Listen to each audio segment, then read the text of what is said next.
This is just the important bits of build 42.12. They buffed the shotgun, but before that there's two big old warnings at the top of the patch notes. Generators in existing saves before 42.12 will consume extra fuel. You can fix this by editing the sandbox settings in debug mode, or use that one sandbox editing mod. When refueling from a gas pump, you can only cancel the action by pressing escape or sprinting. If you try to walk away, it may not cancel, allowing you to be eaten by the horde.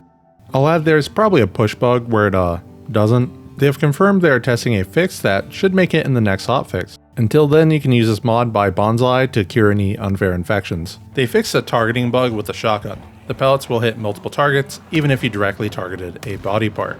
Is the shotgun significantly better than before? Yes, it is, particularly if you back off a bit to enjoy that sweet spread. They also made it so headshots with guns do 3 times the damage, while legs and arms do less. You can headshot a zombie by placing the reticle over its head and shooting. This is purely player skill. There is no accuracy check since the developers moved aiming over to a chance to do damage system. That means you can blast a zombie down without doing damage because you clicked its head. Just because a shotgun can hit multiple zombies doesn't mean it'll actually do any damage to them. You still need to level up your aiming skill to increase your chance to do damage, as well as do whatever is necessary to avoid panic, as that is a significant debuff. If you test out guns in build 42.12, on initial release, there was a targeting bug that was fixed in the 42.12.1 hotfix. I recommend you try guns out again, since it's a big difference in damage and consistency. I'll quickly explain the bug, even though it has already been fixed. Basically, there's hitboxes on the zombie's limbs as expected, and the game is checking for which one you click. If multiple hitboxes line up, it seemed to choose the farthest back one. So from our perspective, the head is in front of the upper torso, and when I click to shoot it, it reports back as a spine shot instead of a headshot. This happened with the arms from the side angles as well. It was particularly insidious because the arms now take far less damage. When the zombie goes in its arms forward pose, it also lowers its head, leading to even more of these shots where you would have aimed at the head and hit arms. So yeah, you were probably scammed during your testing of the new shooting mechanics by aiming at the head for bonus damage and hitting an arm for reduced damage. Remember, this bug is already fixed, I'm just explaining why you may have had a bad experience. Honestly, guns could be too strong as they may not have realized how easy it is to click heads due to the bug existing for so long. Their main costs right now are setup such as acquiring more ammo and only being able to accurately shoot under certain circumstances. I'll probably make a dedicated gun review to cover their particularities. Now that my contractually obligated targeting is broken spiel is out of the way, they made it so you can open and consume mini items with a double click.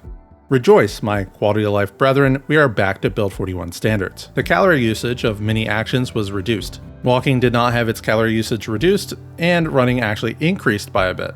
Based on the few runs I've done so far, I'm using about 500 less calories a day when playing actively.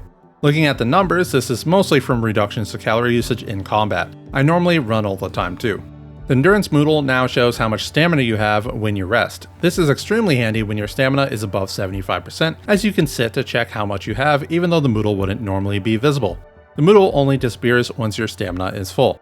Explosives were rebalanced. The ones that do lots of damage now cause less or no fire, and it's the opposite for those that primarily make fire. The Molotov is no longer pitiful. The pipe kind, creating no fire at all, has turned it into an incredibly powerful weapon to clear packed buildings without burning all the loot or half a city down. Running zombies over with cars now counts as kills. If you drive too fast, it struggles to count them though. Be responsible with your brand new NASCAR. You can stuff corpses into open trunks and seats. I'm not sure why you'd want to do this unless it's a survivor zombie that had too much loot to carry. Maybe player corpses? The inventory menu has new buttons to close and lock the trunk on a car. You've been able to access these via the V radio menu in build 41, but now new players might discover it's a thing without being told by a veteran. The building menu has a new function to check and use alternative items and recipes. Just press this toggle, then click the item in question, and finally uncollapse this list that is collapsed by default. That toggle is a pointless extra click. I can tell you this because I've used your crafting menu for the last 9 months. In the crafting menu, you can always click the items to see their alternatives. There's no extra toggle required here. While I'm crashing out over this, that list should not be collapsed by default. It even forgets that I uncollapsed it if I close the crafting menu and open it back up. I don't care if you think the list is ugly, it's already hidden behind one click. Adding a second one is insulting. These menus automatically close if you start moving. You can stop this behavior by clicking this lock. When your farming reaches level 10, you will automatically learn all the growing season recipes you were missing. Between this change and the tooltip fixes, farming might have gotten its first breath of life in Build 42. Right now, I think the only problem with Build 42 farming is the time it takes things to grow. I'm using the word problem here pretty loosely.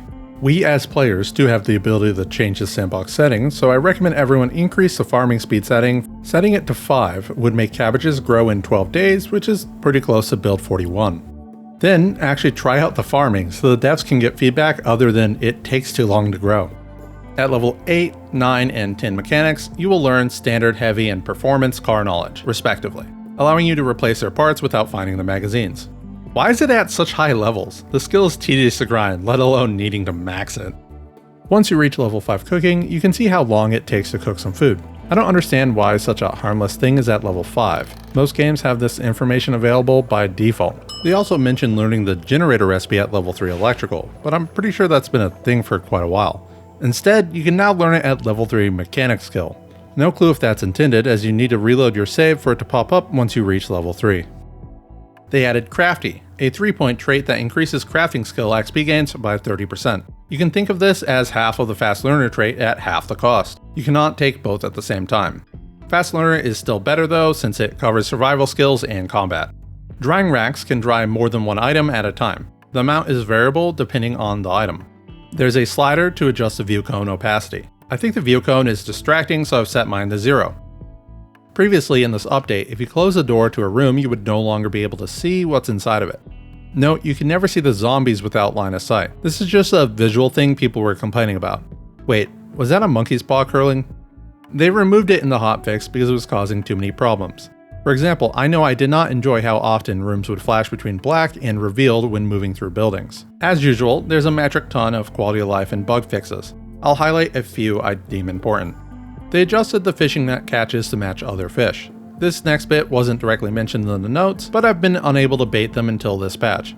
It would seem by sheer coincidence, I always tried to bait them in directions prone to a bug.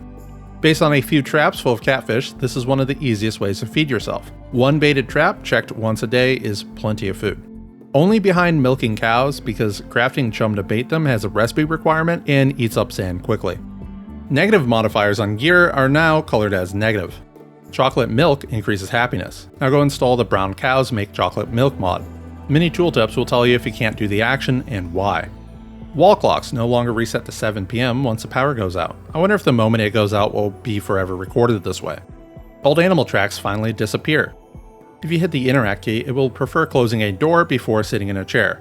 Literal lifesaver that. You can no longer right click to smash car windows. You gotta run up and press V to open the radial menu now. Burnt vehicles and trailers with no doors will no longer spawn keys next to them. The liquid transfer menu correctly places empty containers on the right side so you can pour stuff into them without having to swap sides first. They fixed firing a spear, randomizing its durability instead of increasing it. No wonder everyone was hating on the crafted spear. There's many more fixes that you can read in the patch notes linked below. Peace out till next time.